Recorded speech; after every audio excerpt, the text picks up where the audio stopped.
ദിവസങ്ങൾ കഴിയുന്തോറും വിവരം അല്ലെങ്കിൽ ചിന്താശക്തി കുറഞ്ഞു വരികയും അഹങ്കാരം കൂടി വരികയും ചെയ്യുന്ന ഒരു അപൂർവ ജന്മമാണ് നമ്മുടെ കേന്ദ്ര സഹമന്ത്രി സുരേഷ് ഗോപി സാർ. ഇപ്പോൾ കലുങ്ക് രാജാവായിട്ടാണ് പുള്ളി സ്വയം അവരോധിച്ചിരിക്കുന്നത്. ഈ കലുങ്കിലിരുന്ന് ഭരണം നടത്തുമ്പോൾ വീണ്ടും വീണ്ടും ഈ നാട്ടിലെ ജനങ്ങളെ പ്രജകളായി കാണുകയാണ് സുരേഷ് ഗോപി തമ്പുരാൻ. പ്രജകളാണ് ഇവിടെ രാജാക്കന്മാരെന്നും കേരളം നന്നാക്കാനാണ് കലുങ്ക് സംവാദം നടത്തുന്നതെന്നും സുരേഷ് ഗോപി പാലക്കാട് ചെത്തല്ലൂരിൽ വെച്ച് പറഞ്ഞിരുന്നു. അതും കൂടാതെ തെരഞ്ഞെടുപ്പ് അടുക്കുമ്പോൾ കിറ്റുമായി വന്നാൽ അവൻ്റെയൊക്കെ മുഖത്തേക്ക് അത് എറിയണമെന്നും സുരേഷ് ഗോപി പറഞ്ഞു. ഇത് പ്രജാരാജ്യമാണ്, പ്രജകളാണ് ഇവിടെ രാജാക്കന്മാർ. കേരളം നന്നാക്കാനാണ് കലുങ്ക് സംവാദം നടത്തുന്നത്. വിരൽ ചൂണ്ടി പ്രജകൾ സംസാരിക്കണം. വ്യക്തിപരമായ ഒരു ആവശ്യങ്ങളും ഇവിടെ പരിഗണിക്കില്ല. അത് വെച്ച് കൊയ്ത്ത് നടത്താമെന്ന് മാക്രികൾ വിചാരിക്കേണ്ട. നിവേദനം തന്നയാൾ ഞാൻ അവഹേളിച്ചു എന്ന് പറയുന്നത് അവരുടെ മാത്രം വ്യാഖ്യാനം. അവഹേളനങ്ങൾക്ക് ഞാൻ പുല്ലുവിലയാണ് നൽകുന്നത്. നേരത്തെ ഞാൻ ശമ്പളം മുഴുവൻ ജനങ്ങളുടെ കഞ്ഞിപ്പാത്രത്തിലാണെന്ന് പറഞ്ഞത് വിവാദമായിരുന്നു. പാലക്കാട് കേരളത്തിൻ്റെ അന്നപാത്രമാണ്. ഇനി കഞ്ഞിപ്പാത്രം എന്ന് പറഞ്ഞത് ഇഷ്ടപ്പെടാത്ത ചില നപുംസകങ്ങൾക്ക് അന്നപാത്രം എന്ന് പറഞ്ഞത് ഇഷ്ടമാകുമോ എന്നറിയില്ല. തെരഞ്ഞെടുപ്പ് അടുക്കുമ്പോൾ കിറ്റുമായി വരുന്നവരുടെ മുഖത്തേക്ക് തന്നെ അതെടുത്ത് എറിയണം. ഇതാണ് സുരേഷ് ഗോപി സാർ പറഞ്ഞത്. അഹങ്കാരം നാക്കിൽ കയറി വരുന്നത് ഒരിക്കൽ കൂടി അങ്ങൊന്ന് മനസ്സിലാക്കുന്നില്ല. അതാണ് നപുംസക പ്രയോഗം നടത്തിയത്. ഓണത്തിന് സ്നേഹത്തോടെ വാരിപ്പുണർന്ന് ട്രാൻസ്ജെൻഡർ സമൂഹത്തോടൊപ്പം സുരേഷ് ഗോപി ഭക്ഷണം കഴിക്കുന്നത് കണ്ടപ്പോൾ ഒരു ആദരവ് തോന്നിയിരുന്നു. അതേ ആൾ തന്നെയാണ് വിമർശിക്കുന്നവരെ നപുംസകം, അതായത് ആണും പെണ്ണുമല്ലാത്ത അല്ലെങ്കിൽ ആണത്തമില്ലാത്ത എന്നൊക്കെ അർത്ഥം വരുന്നൊരു വാക്കുകൊണ്ട് പരിഹസിക്കുന്നത്. തീർത്തും മനുഷ്യത്വ വിരുദ്ധമായ പരാമർശമാണ് കേന്ദ്ര സഹമന്ത്രി സുരേഷ് ഗോപി നടത്തിയിരിക്കുന്നത്.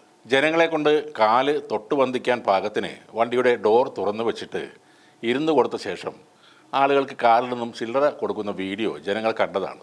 കഴിഞ്ഞ ദിവസം 10 രൂപയുടെ ബിസ്ക്കറ്റ് ക്യാൻസർ രോഗികൾക്ക് കൊടുത്തിട്ട് ഫോട്ടോ എടുത്ത ശേഷം അത് തിരികെ വാങ്ങിയതും സുരേഷ് സാറിൻ്റെ പാർട്ടിക്കാർ തന്നെയാണ്. വമ്പൻ ബിസിനസ്സുകാരുടെ കോടികൾ എഴുതി തള്ളിയിട്ടും സകലതും നഷ്ടപ്പെട്ട വയനാട്ടുകാരുടെ കടം എഴുതി തള്ളാൻ പറ്റില്ല എന്ന് പറയുന്നതും ഈ സുരേഷ് ഗോപി സാറിൻ്റെ മന്ത്രിസഭ തന്നെയാണ്. തൃശ്ശൂരിൽ കള്ളവോട്ട്, ഭാരത് അരി, ക്രിസ്ത്യൻ പള്ളിയിൽ മാതാവിന് കിരീടം, തൃശ്ശൂർ പൂരം കലക്കൽ, ഇതേപോലെയുള്ള എല്ലാ പണികളും ചെയ്തുകൂട്ടി ജയിച്ചിട്ടാണ് ഇപ്പോൾ കലുങ്കിൽ ഇരുന്ന് തമ്പുരാൻ കളിക്കുന്നത്. ഇപ്പോൾ അല്പം കൂടെ മൂത്ത ഒരു ഐറ്റം ഇറക്കിയിട്ടുണ്ട്. ശബരിമല അയ്യപ്പൻ തൻ്റെ മൂത്ത സഹോദരനാണെന്നാണ് പറയുന്നത്. ഇയാൾ എന്ത് തേങ്ങയാണ് ഈ പറയുന്നതെന്ന് ആ കലുങ്ക് സഭയിൽ ചോദിക്കാൻ ആളില്ലാതെ പോയി. ഇനി ഗുരുവായൂരപ്പൻ അനിയനും ശ്രീപത്മനാഭൻ അളിയനും ആറ്റുകാലമ്മ പെങ്ങളുമൊക്കെ ആയിട്ട് വരുമായിരിക്കും. അയ്യപ്പൻ സഹോദരനാണെന്ന് പറയുന്ന താങ്കൾ എന്നെങ്കിലും സഹോദരൻ അയ്യപ്പൻ എന്ന വ്യക്തിയെക്കുറിച്ച് ജനങ്ങളുടെ മുന്നിൽ പറഞ്ഞിട്ടുണ്ടോ? കേരളം കണ്ട ഏറ്റവും നല്ല സാമൂഹിക പരിഷ്കർത്താക്കളിൽ ഒരാളാണ് സഹോദരൻ അയ്യപ്പൻ. ഒരു ജാതി ഒരു മതം മനുഷ്യന് എന്ന ശ്രീനാരായണ ഗുരുവിൻ്റെ വാക്യങ്ങളെ ജാതി വേണ്ട മതം വേണ്ട മനുഷ്യനെന്ന് തിരുത്തിയ ആളാണ് സഹോദരൻ അയ്യപ്പൻ. തൊട്ടുകൂടാത്തവരായി അവഗണിക്കപ്പെട്ടിരുന്ന ദളിതരെ ചേർത്ത് മിശ്രഭോജനം നടത്തിയും സമൂഹത്തിലെ അന്ധവിശ്വാസങ്ങൾക്കും അനാചാരങ്ങൾക്കുമെതിരെ സന്ധ്യയില്ലാത്ത സമരം ചെയ്തും സവർണരുടെ അപ്രീതിക്കിരയായ ആളായിരുന്നു അദ്ദേഹം.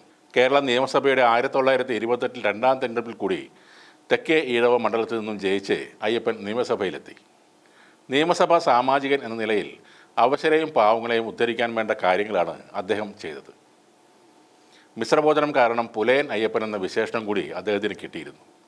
വളരെ അഭിമാനത്തോടെയാണ് പുലയൻ അയ്യപ്പൻ എന്ന പേര് അദ്ദേഹം സ്വീകരിച്ചത്.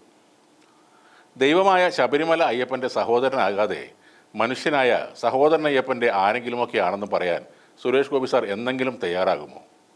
ഇല്ല എന്ന് തന്നെയായിരിക്കും അതിനുള്ള ഉത്തരം. കാരണം സഹോദരൻ അയ്യപ്പൻ ബ്രാഹ്മണനോ തമ്പുരാനോ ആരുമായിരുന്നില്ല.